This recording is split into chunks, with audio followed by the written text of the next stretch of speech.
Holy Ghost. You are the Holy Ghost. Holy Ghost. You are the Holy Ghost. Holy Ghost. Take your place. Take your place. Take your place. Take your place. Take your place. Take your place. You are the Holy Ghost. Holy Ghost. You are the Holy Ghost. Holy Ghost. You are the Holy Ghost. Holy Ghost. You are the Holy Ghost. Holy Ghost. Take your place. Take your place. Take your place. Take your place. Prends ta place. Prends ta place. Prends ta place. Prends ta place. Dans nos cœurs, dans nos maisons, dans nos familles, dans ton église. Prends ta place. Prends ta place. Prends ta place. Prends ta place. Prends ta place. Prends ta place. Prends ta place.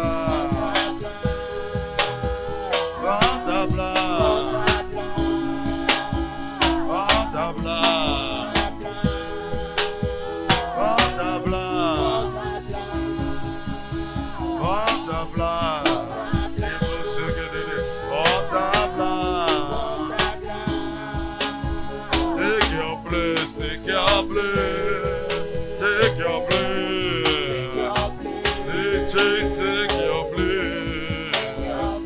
Take your place.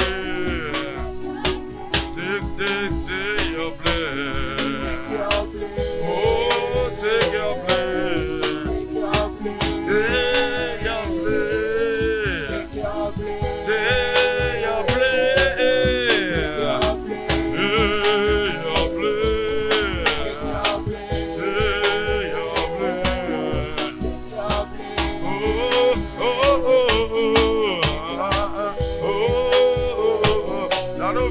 dans nos maisons, partout, Seigneur, prends ta place, Saint-Esprit.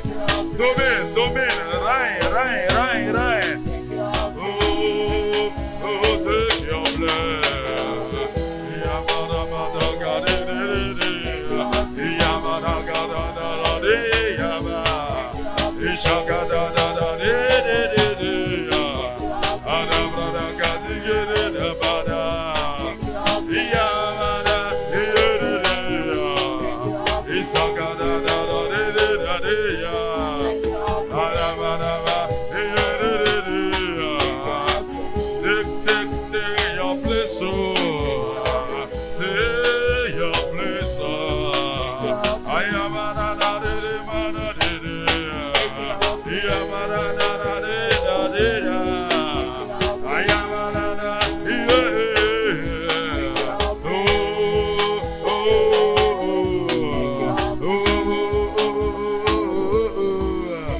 I am a da da da de de de. I am a da da da da da.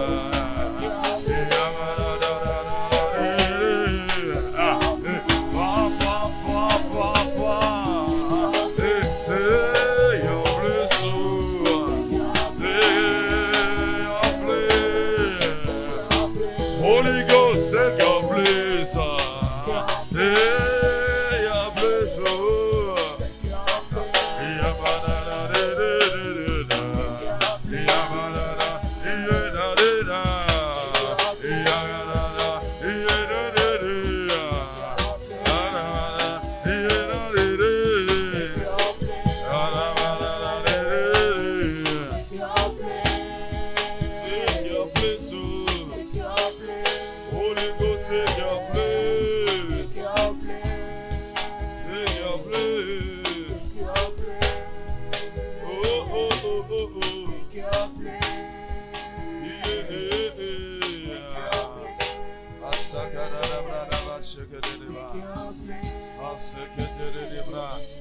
Shakarabrosa.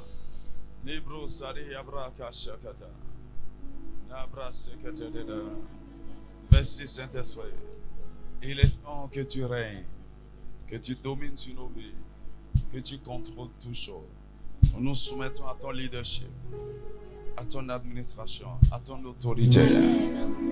Have your way. Have your way, Holy Spirit. Have your way. Est-ce que tu peux acclamer le Saint-Esprit? Acclame le Saint-Esprit. Acclame le Saint-Esprit.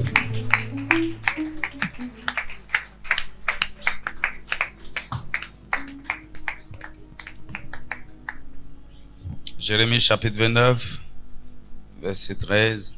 Vous me chercherez et vous me trouverez si vous me cherchez de tout votre cœur. Amen. Que Dieu bénisse sa parole. Vous pouvez vous asseoir. Alors le Seigneur nous a demandé de le chercher. Il a déclaré, il a recommandé, il a insisté. Cherchez-moi. Cherchez-moi. Parce que notre succès se trouve dans notre capacité à trouver Dieu. Amen. Maintenant, il ne nous a pas dit cherchez-moi juste pour chercher. Il a dit je n'ai pas demandé à Jacob de me chercher vainement. Non. Pourquoi? Parce qu'il nous a donné les moyens qu'il faut pour le chercher.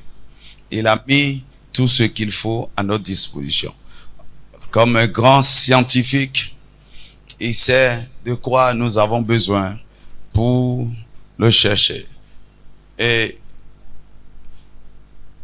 c'est ce que nous avons voulu aborder hier, mais on s'est beaucoup plus attardé sur les prérequis pour chercher Dieu. Il faut une certaine disposition pour chercher Dieu. Et pour rappel, on avait dit qu'il faut le cœur approprié, il faut la soif, il faut la capacité à discerner les temps favorables, il faut le temps, oui, surtout le temps, et aussi le lieu approprié.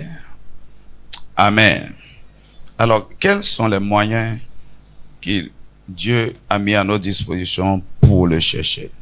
Le premier moyen pour le chercher, c'est le jeûne. Dis avec moi, le jeûne. Lorsque vous lisez l'histoire de Moïse, vous allez constater que 2 ou 3 fois, pour être plus précis, Moïse a jeûné 40 jours et 40 nuits. Pendant qu'il cherchait Dieu sur la montagne, 40 jours et 40 nuits. Exode chapitre 24, versets 15 à 18. Est-ce qu'on est ensemble? Il dit, Moïse monta sur la montagne et la nuée couvrit la montagne. La gloire de l'Éternel reposa sur le mont Sinaï et la nuée le couvrit pendant 6 jours. Le 7e jour, l'Éternel appela Moïse du milieu de la nuée.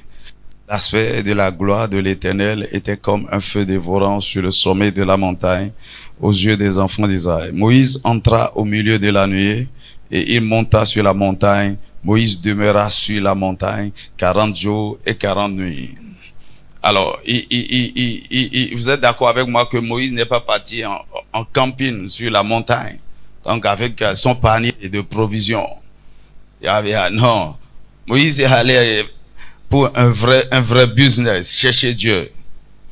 Et donc, aussi longtemps qu'il ne l'a pas encore rencontré, il n'a pas encore été satisfait, il resta là 40 jours, 40 nuits, sans manger et sans boire. Alléluia. Lorsque nous regardons dans 2 Chroniques chapitre 20, versets 3 à 4, on a vu que lorsque Josaphat était en détresse, parce qu'il y a 3 royaumes, 3 grandes armées qui se sont levées contre lui pour lui faire la guerre, Josaphat était dans la détresse et il a convoqué son peuple, Juda, pour chercher Dieu à travers le jeûne. 2 Chroniques chapitre 20, versets 3 à 4. La Bible dit, dans sa frayeur, Josaphat se disposa à chercher l'Éternel. Et il publia un jeûne pour tout Juda. Juda s'assembla pour invoquer l'Éternel, et l'on vint de toutes les villes de Juda pour chercher l'Éternel. Comment? À travers le jeûne. Dis-moi Amen. Alors aujourd'hui, pour chercher Dieu, nous n'avons pas le choix. Parce que le jeûne nous aide à mortifier la chair et à élever notre esprit. Lorsque nous jeûnons, nous nous déconnectons des réalités physiques, des réalités visibles, et nous nous connectons au monde spirituel et au monde invisible. Le jeûne permet d'élever notre esprit. Le jeûne permet de faire taire les sollicitations de la chair. Le jeûne nous reprogramme. Le jeûne travaille. Pendant le jeûne, il y a beaucoup de choses que le Saint-Esprit fait sur nous, en particulier sur notre cœur. Le jeûne essaie d'aligner notre esprit, de nous reprogrammer afin que nous soyons sur la fréquence de Dieu. Dis-moi Amen. Et c'est pourquoi, de façon absolue, vous ne pouvez pas dire que vous êtes en train de chercher Dieu de façon sérieuse aujourd'hui sans jeûner. Et plus vous jeûnez, longtemps, profondément et avec plus de sacrifices. Parce qu'il y a jeûne dans jeûne. Dis-moi Amen. La Bible nous parle des 21 jours de jeûne de Daniel. La Bible dit, il ne prenait rien, aucun mets délicat. Ça veut dire, Daniel mangeait, ok? Mais il ne mangeait pas la pâte, la viande, la sauce, le riz, non. Peut-être il prenait des fruits, du jus, il grignotait un peu, mais il ne mangeait rien de délicat pendant ces 21 jours. Ok, nous pouvons décider de jeûner pendant 3 jours à sec, comme le jeûne d'Esther, pour chercher le secours de Dieu pendant les temps de détresse. Nous pouvons, mais ce que je sais, alors plus vous jeûnez longtemps, mieux c'est pour chercher Dieu. Dis-moi Amen. Mais c'est à vous de choisir le type de jeûne qui vous convient. Amen. Amen. Alors, la Bible nous dit, par exemple, que les apôtres servaient ou les apôtres cherchaient Dieu dans le jeûne. Actes chapitre 13, versets 2 à 3. Il dit, pendant qu'ils servaient le Seigneur dans leur ministère et qu'ils jeûnaient, autrement dit, pendant qu'ils cherchaient le cœur de Dieu à travers le jeûne, le Saint-Esprit dit, mettez-moi à part Barnabas et Saul pour l'œuvre à laquelle je les ai appelés. Alors, après avoir jeûné et prié, il leur imposait les mains et les laissait partir. Amen. Cherchez Dieu. Cherchez Dieu. Les apôtres, ils voulaient avoir le cœur de Dieu. Ils voulaient savoir ce que Dieu est en train de dire en ce moment précis, à ce carrefour de leur ministère. Et parce qu'ils ont procédé de la bonne manière, Dieu les a visités par son esprit. La Bible nous parle de Anne, la prophétesse. Par exemple, dans Luc chapitre 2, verset 37, que cette femme était devenue veuve très tôt.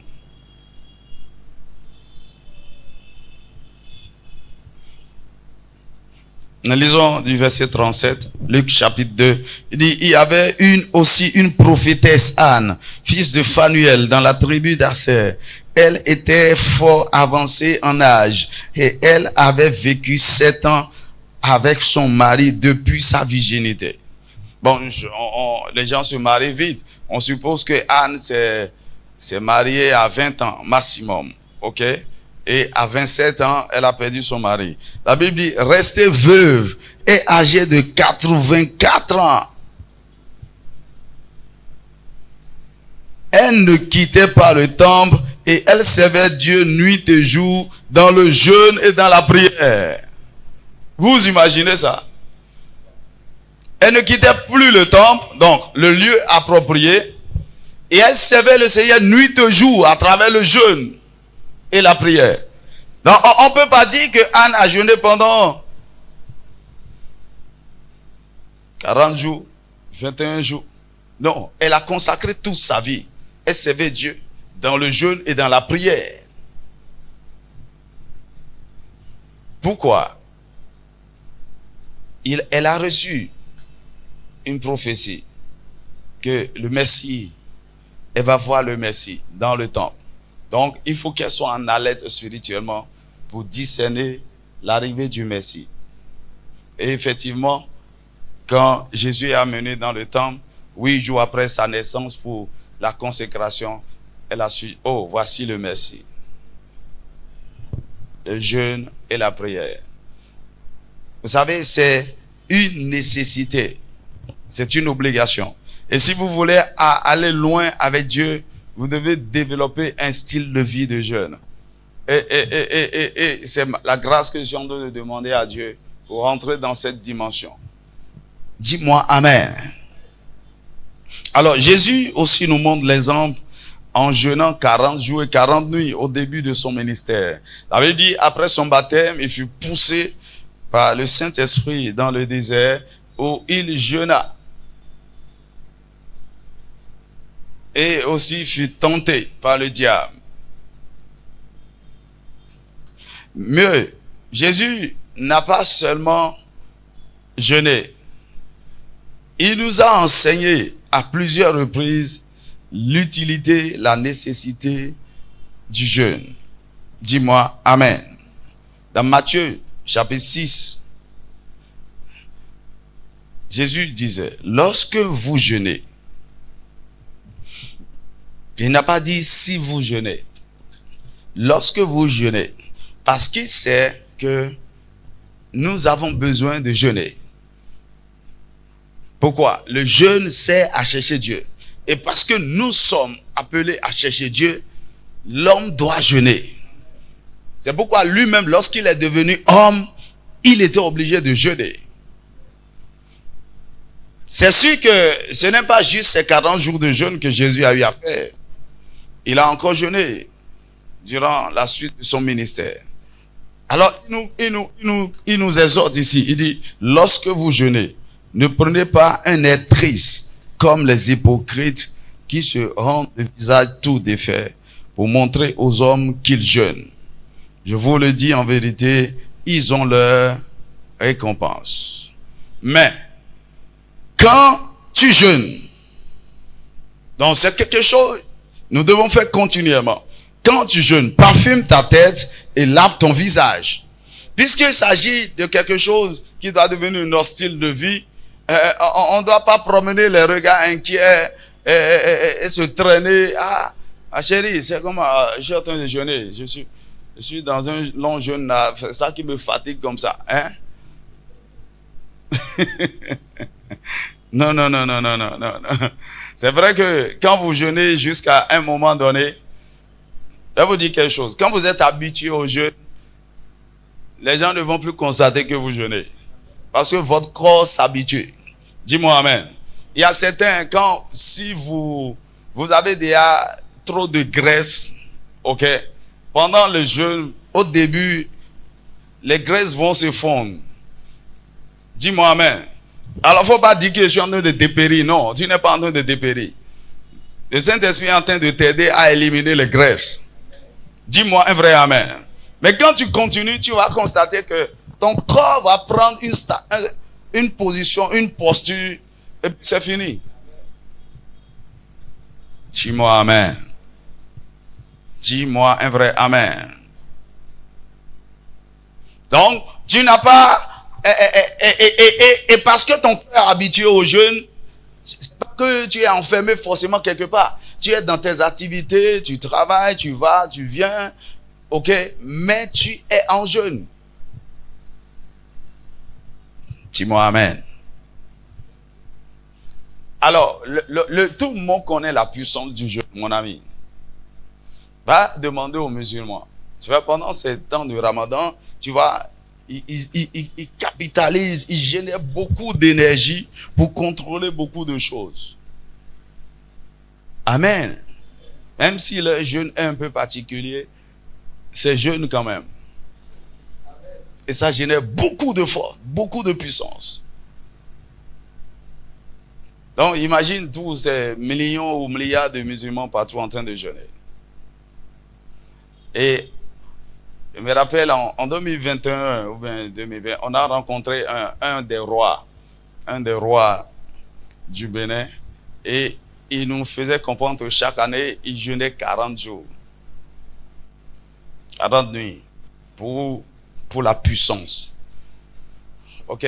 Mais il nous a dit, il y a quelque chose qu'il mange, une graine là, qui est préparée dans le sang d'un animal avec, il ne nous a pas donné tous les détails. Il dit, c'est juste une graine. Il dit, et quand il prend ça, c'est fini. Il a l'énergie jusqu'à la fin. Il n'a pas besoin de manger. Dis-moi amen. Dis à ton voisin, il faut chercher la graine. Si tu trouves ça sur tu t'imagines, tu manges quelque chose comme ça. Ce n'est pas nourriture. Hein. Il dit, quand il prend ça, c'est fini. Il a de l'énergie pendant 40 jours. Et quand il finit, il est blindé, il est chargé. Alors donc dans le monde, de l'autre côté, les gens savent la puissance du jeûne. Alléluia. Alors donc, Jésus est en train de dire, lorsque vous jeûnez, ce n'est pas que quand ça arrive de temps en temps. Tu vois, on nous a amené dans cette dimension que c'est lorsque vous avez des problèmes, les sorciers sont derrière vous. Vraiment, il y a des problèmes financiers, il y a la maladie. On déclenche un jeûne en urgence. Non, ça ne doit pas être ainsi. On doit jeûner. Le jeûne doit devenir notre style de vie. Il dit, mais quand tu jeûnes, parfume ta tête et lave ton visage, afin de ne pas montrer aux hommes que tu jeûnes.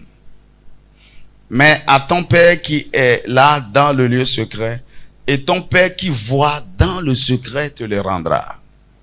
Ça c'est l'une des conséquences de chercher Dieu. Parce que tu es en train de jeûner dans le secret, tu n'as même pas dit à quelqu'un le sacrifice que tu es en train de faire. La Bible dit, ton Père te le rendra. Il y a une récompense, Est-ce qu'on peut avoir le verset 18 là, dans une autre version? Il peut y avoir parole de vie. Et voilà, il dit, ton Père voit ce que tu fais en secret et il te récompensera. C'est pourquoi je vous ai parlé de cet homme qui a jeûné 21 jours à sec. Ok? Et la récompense que Dieu lui a donnée, c'est des milliards de francs. Et il n'a jamais donné le montant, mais l'argent que vous avez, vous avez construit un centre de retraite, étoiles, et hôtel 5 étoiles, et plein de choses. Et ils ont fait 2 studios de télévision. L'argent, hein? Il a dit, il a juste jeûné. Amen. Mais le but au préalable, ce n'est pas que il cherchait l'argent, il cherchait Dieu en jeûnant. Et Dieu l'a récompensé. Il dit, ce que tu fais en secret, il te récompensera. Dis-moi amen. Et par exemple, Josaphat, la récompense qu'il a obtenue en jeûnant avec tout son peuple, c'est le secours de Dieu, c'est la victoire sur ses ennemis. Dans tous les cas, Dieu vous récompensera. Dis-moi amen. Alors, Jésus nous indique aussi que quand il ne sera plus là, nous devons jeûner. Matthieu chapitre 9.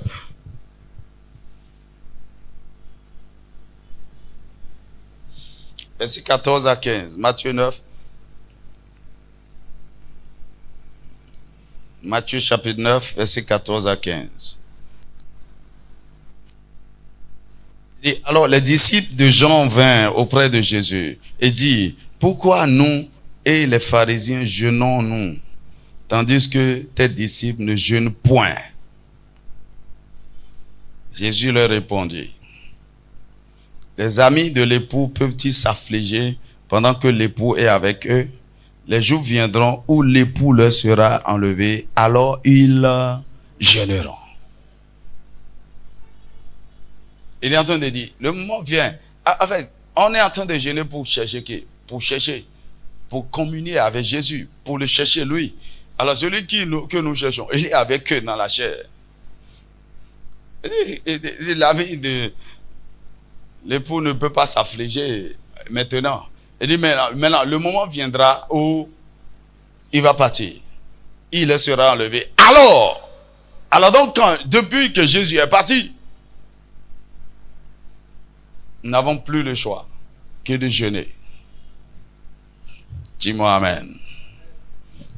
Alors, il ne faut pas attendre qu'on programme les jeûnes à l'église. Il ne faut pas attendre qu'il y en a même qui disent, vraiment, à la mission de l'air, on jeûne trop. Le pasteur l'a fait trop. Il fait jeûner trop les gens. Attends qu'on va décréter 100 jours de jeûne non-stop. Peut-être qu'on va continuer jusqu'en décembre, là, tu ne sais pas. Je t'ai dit que ce n'est pas 14 jours seulement. Si au 14e jour, là, je dit, bon, continuez, on va continuer. Dis-moi, amen. Je t'ai donné l'exemple des gens qui ont jeûné pendant 5 ans. Ils ont commencé en 2012, et ils ont fini en 2015-2016. Mais c'est quoi ça? C'est quoi ça? Oui. C'est le prix à payer pour rencontrer Dieu. Alors, ça, c'est le premier moyen que le Seigneur nous donne. Le deuxième moyen, c'est la prière. En fait, vous ne pouvez pas dissocier la prière du jeûne. La Bible, parlant de Anne, la prophétesse, ou des apôtres, la Bible dit, ils servaient le Seigneur dans le jeûne et la prière. Vous ne pouvez pas jeûner sans prier. Et pour que votre vie de prière soit efficace, il faut associer le jeûne. Dis-moi amen. Mais ce qu'il faut comprendre, que la prière est avant tout un moyen de communion et d'intimité avec Dieu. 1 Corinthiens chapitre 14, verset 2. La Bible dit que par la prière, celui qui parle en langue, prie en langue, et parlant les langages du ciel, il est en train de communier avec Dieu. Donc le but premier de la prière, ce n'est pas pour demander quelque chose à Dieu. Le but premier de la prière, c'est de passer du temps avec lui et de communier avec lui, rester dans son intimité. Dis-moi amen. Il dit, celui qui parle en langue ne parle pas aux hommes, mais à Dieu. Donc, quand je suis en train de prier en langue 1 heure, 2 heures, 3 heures, ça veut dire quoi? Je suis en communication avec Dieu pendant 3 heures. Et justement, ce n'est pas une communication à sens unique. Pendant que je suis en train de lui parler, il est en train de me parler en retour. Il est en train de me parler je suis en train de recevoir de lui. Dis-moi amen. Alors, la prière, c'est un moyen de transport. Oui, comprenez ça littéralement comme ça. Avec la prière, vous allez voyager. C'est un moyen de transport, c'est un moyen d'ascension vers les dimensions ou les règnes, à la rencontre de Dieu, à la rencontre du monde spirituel. Mais c'est aussi une force pour attirer Dieu dans votre territoire. La prière par la prière, nous donnons la permission à Dieu. Nous l'invitons à venir dans notre situation. Ah mais Dieu est souverain, non, il peut faire ce qu'il veut, il peut intervenir là où il veut. Non, il ne fonctionne pas comme ça. C'est vrai, il est souverain. Il intervient là où on l'invite. C'est pourquoi il nous a demandé de prier. Alors, tu as besoin de lui dans ta maison, alors invite-le, il viendra. Alors donc par la prière, nous recevons la visitation de Dieu.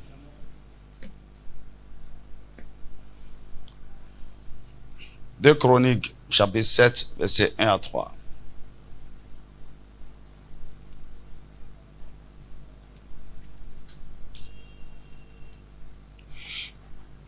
Alors, ça c'est la prière de Salomon pendant la dédicace du temple. Lorsque vous lisez le chapitre 6, vous allez voir la longue prière que Salomon a eu à faire. Que Dieu nous donne des présidents, des rois qui peuvent dédier leur nation à Dieu, consacrer tout à Dieu.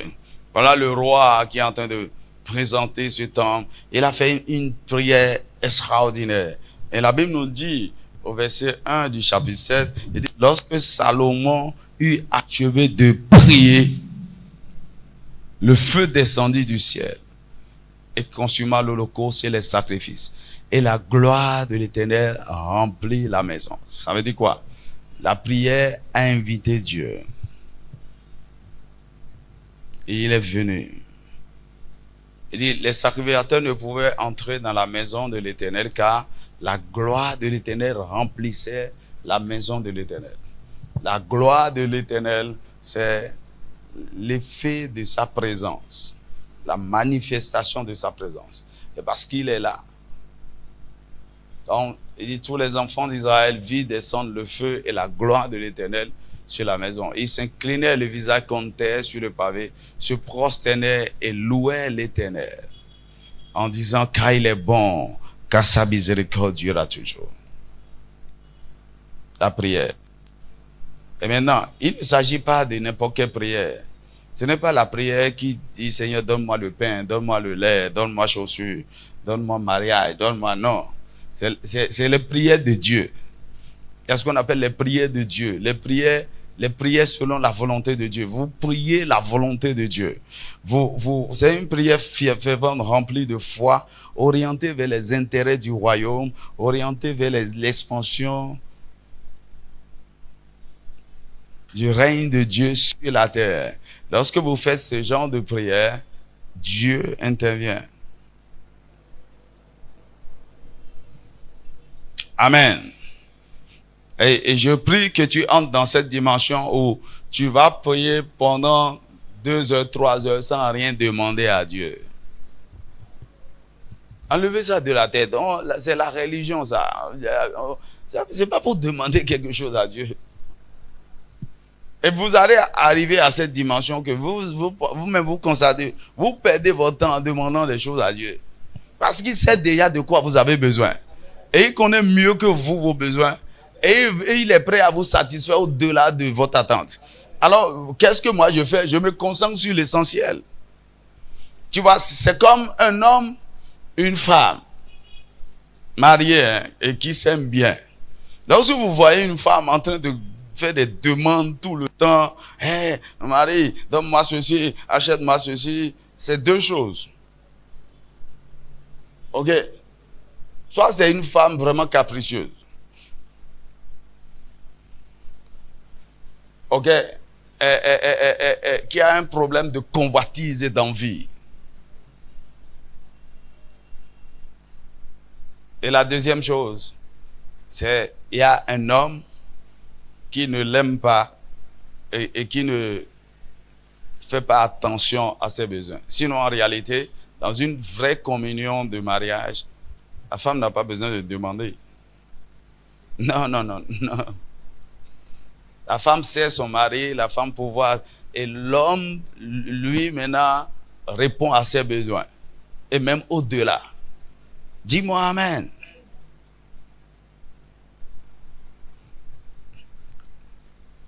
Alors donc, lorsque nous faisons ce genre de prière, nous invitons Dieu dans nos situations, dans nos territoires. Alors, ce n'est pas un enseignement sur la prière ni le jeûne. Je suis en train juste de donner les moyens. C'est pourquoi on ne va pas trop en profondeur. Les moyens pour chercher Dieu. Le troisième moyen pour chercher Dieu, c'est la louange et l'adoration. La louange et l'adoration. Alors, dans ton lieu secret, pendant que tu es en train de jeûner, pendant que tu es en train de prier, voici Tu ajoutes même l'adoration et tu l'adores, tu es prosterné là, tu le cherches. La Bible dit dans Psaume 22, verset 4, que Dieu siège au milieu des louanges. Donc, le lieu d'habitation de Dieu, c'est la louange. Alors, si tu veux le chercher, crée une atmosphère de louange et il viendra là. Si tu veux le rencontrer, crée une atmosphère. Il dit, pourtant, tu es le Saint, tu sièges au milieu des louanges. Et c'est quelque chose de pratique. Si on veut voir une certaine manifestation de Dieu, qu'on loue réellement Dieu de tout notre cœur tout à l'heure, et vous allez voir, l'atmosphère va changer. Dis-moi amen. Tu vois, c'est comme tout à l'heure, on est en train de monter. Si c'est pas qu'on voulait enseigner, on pouvait monter plus. La gloire, plus vous le louez, plus sa présence s'intensifie. On sait qu'il est là.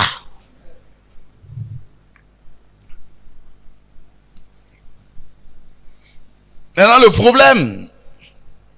Aujourd'hui, beaucoup de gens ne savent plus c'est quoi vraiment la louange, c'est quoi. On mélange tout. Et c'est pourquoi on fait du bruit, on fait quelque chose que l'on croit être la louange et Dieu ne nous visite plus. La louange est une âme redoutable qui permet d'inviter Dieu dans les territoires. 2 Chroniques chapitre 5, verset 13 à 14.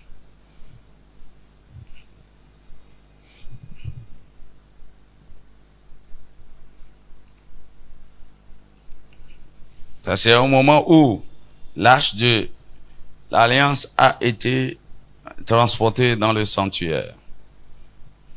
La Bible dit, et lorsque ceux qui sonnaient des trompettes et ceux qui chantaient s'unissaient d'un même accord pour célébrer et pour louer l'Éternel, firent retentir les trompettes, les cymbales et les autres instruments, et célébrait l'Éternel par ses paroles, car il est bon, car sa miséricorde durera toujours. En ce moment, la maison de l'Éternel fut remplie d'une nuée. Les sacrificateurs ne purent pas y rester pour faire le service à cause de la nuée, car la gloire de l'Éternel remplissait la maison de Dieu. Par la louange, on a invité Dieu, on a invité sa présence. Alléluia. Alors, le quatrième moyen pour chercher Dieu, c'est à travers sa parole, la parole de Dieu. Je veux dire ici les Écritures ou la Bible. Vous savez, la Bible n'est pas comme tous les autres livres religieux. C'est pas le livre de Mormon, c'est pas le livre de... Vous savez, dans toutes les grandes religions, chacun a son livre. Mais la Bible est à part. La Bible est à part. C'est vraiment un livre donné par Dieu, inspiré par Dieu. La Bible nous dit dans 2 Pierre chapitre 1, verset 21, que c'est... Ok, lisons ça. On veut avoir ça. 2 Pierre chapitre 1, verset 21.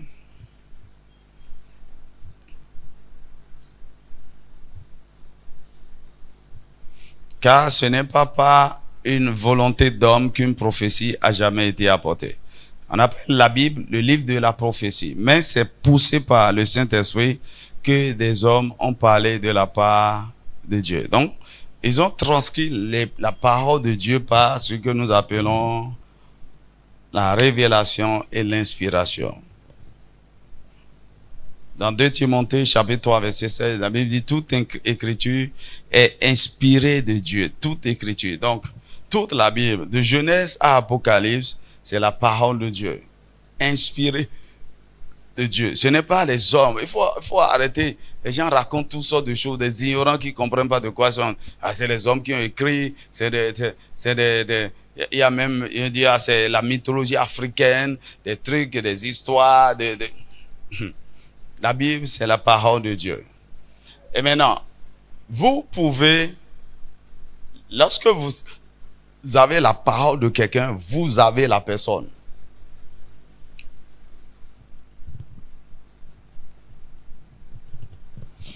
Parfois,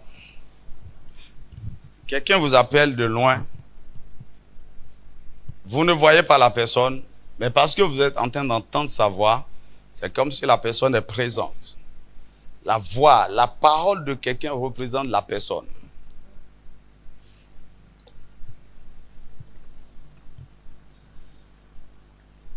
Dis-moi amen. Et la Bible nous dit que Dieu fait un avec sa parole. Jean chapitre 1, verset 1 à 4. Jean chapitre 1, verset 1 à 4. Au commencement était la parole. Et la parole était avec Dieu, et la parole était Dieu. Elle était au commencement avec Dieu. Toutes choses ont été faites par elle, et rien de ce qui a été fait n'a été fait sans elle.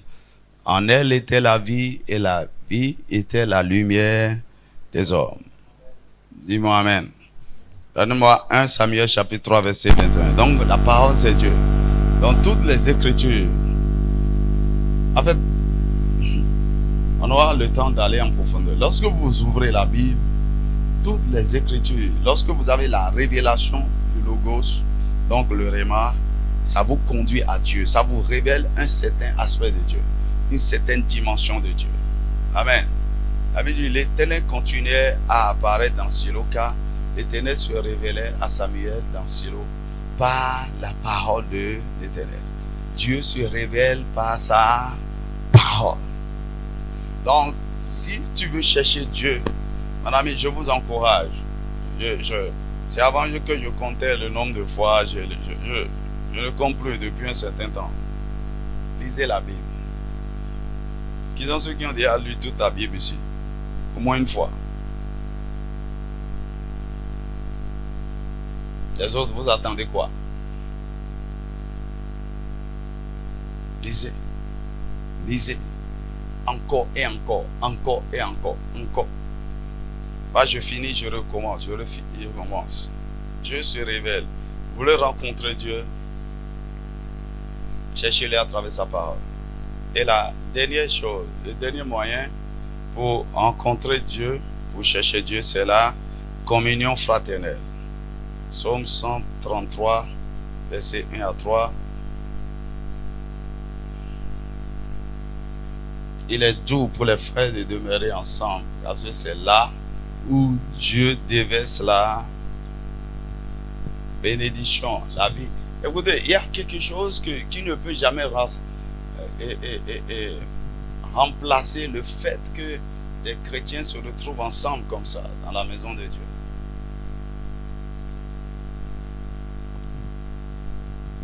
Dans Matthieu chapitre 18, verset 20, il dit, car là où 2 ou 3 sont assemblés à mon nom, je suis au milieu d'eux. Donc nous sommes plus habilités à rencontrer Dieu dans l'assemblée des frères, dans l'église ou bien dans n'importe quel endroit où les chrétiens se rassemblent pour chercher, pour prier Dieu. Dieu se manifeste facilement. Dis-moi amen. Alors voici les moyens par lesquels nous pouvons chercher Dieu. Le Seigneur nous permettra d'aller en profondeur dans les jours à venir, s'il le permet. Quand on parle de la parole, il y a beaucoup de choses. Il faut étudier la parole, il faut méditer la parole, comment saisir la révélation. Amen. On va s'arrêter là pour ce soir. Incline ta tête et bénis le Seigneur.